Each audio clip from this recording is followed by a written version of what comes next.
Nameless Puppet. This is the second boss that I deem the most difficult in the game, and with good reason. As a puppet, he is weak to electricity, and if you are focused on dodging him, I suggest having this weapon with that handle that has absolute defense, or any other handle with the same perk. The first move we are looking at is this 4-hit combo. He starts this combo by dragging his weapon on the floor behind him. If you are dodging him, I suggest dodging into him while he attacks, so that by the time the animation is finished, you can punish him for it. One charged attack should be enough. From the moment you see him drop his weapon to the floor and start dragging it towards you, it's about 1 second to the first parry, 1 to 1.5 seconds for the second parry, 3 seconds for the third, but you have to press the parry button twice because it's 2 hits. Make sure to punish him afterwards. If you stagger him, even better. He is capable of doing this same combo but without the first attack, so be mindful of that. Another thing he does is he throws in a shoulder bash before he starts this combo. Make sure to dodge it, otherwise he will stagger you, leaving you wide open for the next attacks. If you want to parry it, you have to make sure it's the second shoulder charge and not the first one. 3 seconds after he drops his weapon to the floor should be the time you're looking for the shoulder charge perfect parry. This is also a 4-hit combo where he hits you with a low spinning sweep and then 3 fast attacks. Soon as you see him dash towards you, the sweep is about 1.5 to 2 seconds. This triple attack is too fast to be measured, it's just something you have to feel. Alternatively, you can just disengage and wait for him to finish the animation. This move is a 3-piece combo with the final attack being a red attack. Once you see him charging up his right arm, it's about 2 seconds for the first attack. The second one is a split second later, and the third one is around about 2 to 2.5 seconds. You can also time this move exactly the same way to avoid it. When it comes to the red move, use the absolute guard on the handle. Another move he does with the same red attack is this 4-piece combo. Disengage or dodge the attack, then use absolute guard for the red attack. If you're trying to parry the 4-piece combo, it's around about half a second between each hit. I consider Nameless to be the most inconsistent with his patterns because a lot of his moves he can mix and match together.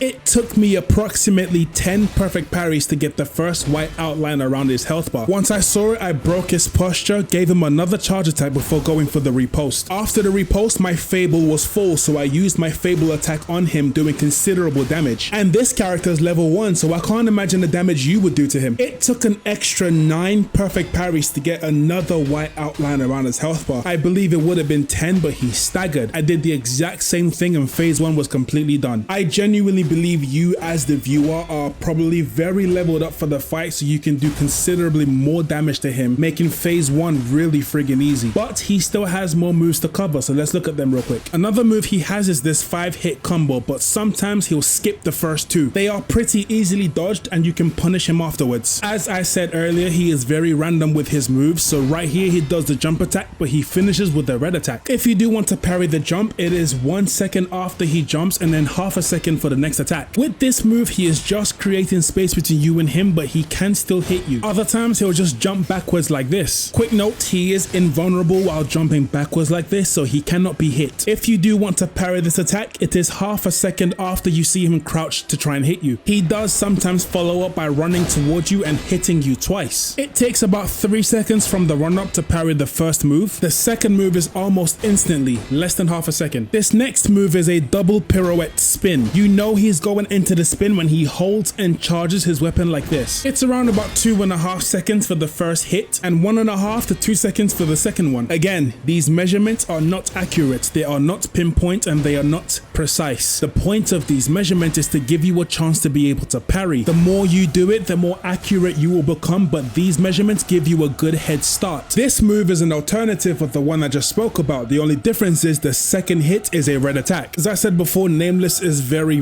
versatile. He's probably the most versatile boss in the whole game. A lot of these moves he can change and twist around whichever way he wants. He can also add and take away from the moves that he uses just to confuse you. But I'm gonna try my best to make sure I mention every single move so that anyone he pulls out on you unsuspectedly, you are aware and you know what to do. When he extends his swords like this, he has 2 different types of poke attacks. The first one, as you can see here, is 2 charged poke attacks. They can be very easily dodged by just stepping to his left. You can also punish him after stepping to his left just for extra additional damage. The other variant of these poke attacks is this 5-hit combo. He does 2 normal poke attacks, 3 fast ones, and 1 more normal one at the end. Again, easily dodged by stepping to his left, and you can punish him after doing so for additional damage. Lastly, he has these 2 normal attacks which he can then follow up into the shoulder charge, which then leads into a strong attack from the previous combos. There is about half a second between these 2 attacks if you want to parry them. Alternatively, if you are not confident, just disengage and let him finish the animation. And that's about it for phase 1. Honestly, majority of your damage will come from breaking his stance,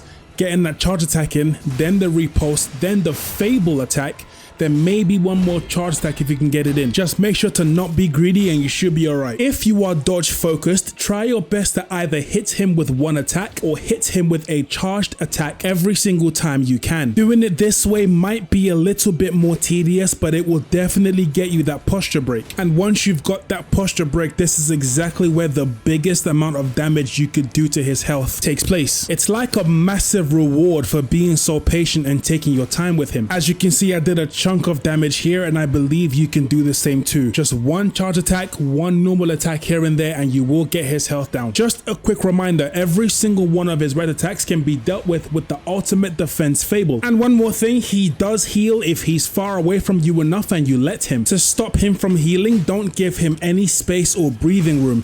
If he does heal, this only happens 1 throughout the entire fight, so it's not too bad. Let's take a look at phase 2. The first attack he usually does in phase 2 is this long-ranged low sweep dash attack. This attack is one of my personal favorites because he gives you enough time to prepare, enough time to parry him, and it staggers him heavily, giving you enough time to do a lot of damage in there. Mind you, he can use this attack at any given point in phase 2. If you want to parry this move, wait for the yellow eyes. As soon as you see the yellow eyes, press that parry button and you should perfect parry it. The same thing is true if you are dodge focused. As soon as you see that yellow eyes, hit that ultimate defense Fable and you should perfect parry the move. Just make sure to punish him afterwards with 1 charge attack. With this move, he jumps backwards and unleashes a slash of red ergo. Dodge backwards to avoid the attack. Another combo is this downward slash, outward sweep, and then 2 jump spin attacks. Count 2 seconds from the moment you see him raise his swords to parry the slash down attack. The next one's instant, so press your parry button again. His spin attacks are always the worst ones to parry in the second phase. They are always 2 hits every time he spins, so you have to press your parry button really fast twice every time he spins. Alternatively, you can dodge to his left to avoid the spins. That being said, every single one of his spins in phase 2 can be avoided by just dodging to his left. I can understand if you're not comfortable enough to parry them, the dodge is always an available option. You might still get hit once or twice, but at least you can negate majority of the damage. Make sure to punish him with 1 light attack after every spin cycle. The other spin move he has, I call the Pink Panther spin, and let me show you why.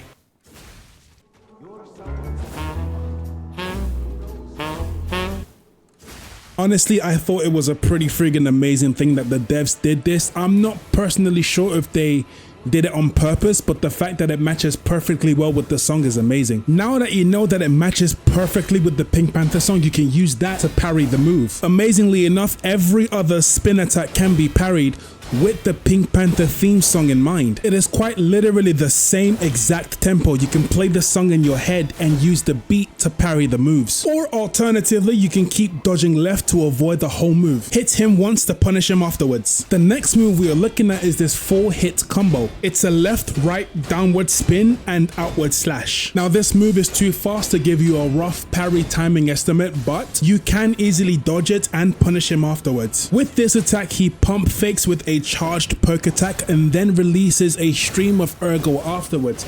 He then runs towards you, tries to poke you again before jumping up and then slamming down an AoE. I don't bother parrying any of this. I dodge every single one of them and then punish him afterwards. The next move is this singular charged attack. Again, there's no need to parry. You can either dodge right or left and then punish him afterwards. If you do want to parry him, you can use your absolute defense for the move, then punish him afterwards. With this next move, he rushes towards you, hits you twice twice and jumps in the air, then slams down with his weapon on the floor. From the moment you see him rushing towards you is 1 to 1.5 seconds for the first parry. Make sure you press the parry button twice really fast because it's 2 hits. The third hit is 2 seconds afterwards. Alternatively, you can dodge towards him to avoid the first move, then dodge again to avoid a slam down, and hit him with a charge attack. With this next move, he jumps really high into the air, then spins towards you as he lands. Run towards him on his way down. If you think he is too close when he gets to the ground, dodge again to avoid that move so you're behind him and give him an attack. Make sure it's a light attack and not a charge attack, otherwise you'll miss it like I did. This move is the other variant of the jump attack, but this time he releases a stream of ergo along the floor. Make sure to dodge all the way to his right to avoid the move because it does have a delayed explosion. This attack is probably his most confusing because he spins like a tornado, but he actually only hits you once. Count 1 to 1.5 seconds after you see him crouching down to get ready for the move, and that should be a perfect parry. Alternatively, you can just dodge the move by going towards him. With this next move, he lifts his weapon into the air, fills it with ergo, then slams it on the floor. Best way to avoid this move is to run away from it in the opposite direction. Last but not least is this 5-hit combo, which I personally struggle to parry. There's about a half a second between each hit in this whole combo, but hey, if you do struggle with it like I do, you can always just dodge it. In second phase, it took me around about 14 perfect parries to get the first white outline around his health bar. Once you get it, wait for an opportunity to break his posture. Once you've done that, charge attack him a second time before going for the riposte. Once you've executed a riposte, step backwards away from him because he has an AoE explosion. And that is everything for Nameless. Honestly, he's a very difficult boss, but I hope after this section you'll know what to do and you'll be a bit more confident. And that is everything that I can teach you for every boss in Lies of P. If I've missed anything, or if you think there's anything that I should add or know, please let me know in the comments below, and thank you so much for watching. If you would like me to make an in-depth video like this for any boss in the Souls series or in the Souls-like series, be sure to let me know and I'll be very happy to do my best.